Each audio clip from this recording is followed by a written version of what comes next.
आपल्याकडे जेव्हा पाहुणे येतात ना, तेव्हा आपल्याला असं वाटतं की ये क्या 2-4 दिन के मेहमान है, कुछ दिन रुकेंगे फिर चले जाएंगे. मग आपण त्यांची खूप छान सेवा करतो.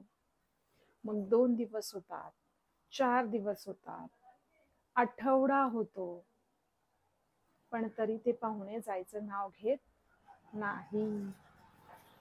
अशा वेळेस तुम्ही काय करतात? कारण असेच 2 पाहुणे माझ्याकडे साधारण महिना 1.5 महिन्यापासून आलेत, पण ते जायचं नावच घेत नाही. माझ्याकडून शक्य असेल ते सगळे उपाय मी केलेत, पण तरीही ते जात नाहीत. आणि ते दोघं इतके नफ्फट आहेत ना, की त्यांनी आता फोन करून तिसऱ्याला बोलवून घेतलंय.